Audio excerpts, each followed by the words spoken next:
So let me say something about the sacred part because we've had several people write us and say that they've had spiritual experiences listening to this music. And I think sometimes when you listen to the music that's matched to your brain, it opens up a portal. For people that are ready, it can open up a portal. I don't think my thought on this, we like to think that music does something to everybody, but that actually isn't true. Music interacts with what your brain is coming into the room with. And so, if you're, I just gave you the example of being on hold and listening to calming music, like that's not a match. But that same calming music might be a match for you under other conditions. If you're sitting out with a cup of tea in your garden and you're ready to take in that relaxing music. And so it's really about personalized interventions. We like to say we do personalized medicine, but we actually don't. So, we give everybody the same antibiotic and then we're like, oh, that one didn't work. We'll give them the next one. Mm. But with music, you can really match this to what you need. And so what I would say is that music that might be sacred to one person is not going to be sacred to another person. And I've had people say this to me where, they have a bad memory about a certain piece of music because let's say there's a really sweet romantic song and that's the one that it was playing in the background when your partner broke up with you.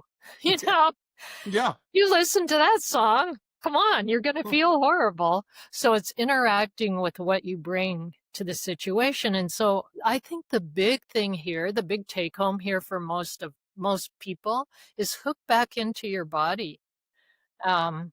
See what your body is resonating with. And we were talking a little bit about singing bowls. And, I think we make this same mistake in the frequency domain, like solfeggio frequencies, singing bowls, and all these things.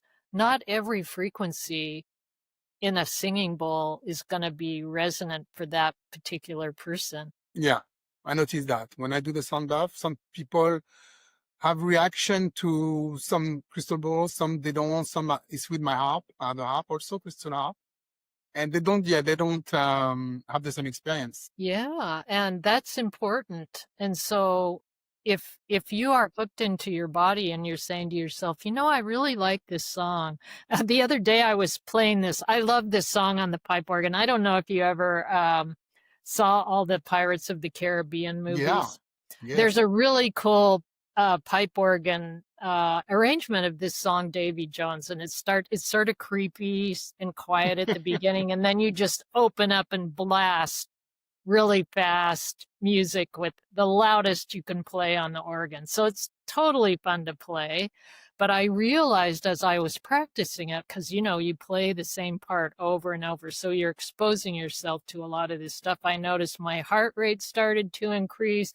My tracker started to give me exercise points because my heart was going so fast. And I was like, even though I'm really having fun, like, I think I should switch and play something a little more calming. And when I was younger, I wouldn't have noticed that. I was so disconnected from my body. So if you start thinking about what is my body feeling like as I'm listening to this music or the singing bowl, what is my body registering? It will tell you a lot, I think, about what your system needs. And most of us are so disconnected. We just are listening to the sound. We're not listening to how it's registering inside us. I've opened a few new spots for my 90-day program called the Inner Oasis, designed to help high-achieving women who are stuck in chronic stress and burnout to retrain their nervous system so that calm, sleep, and balance become their default, not a temporary break. I will be using a unique blend of sound healing, energy healing, and journaling. So if this is something you want support with, you can book a call at www.inneroasis.org or use the link in the description to get your personal 90-day recovery plan for free.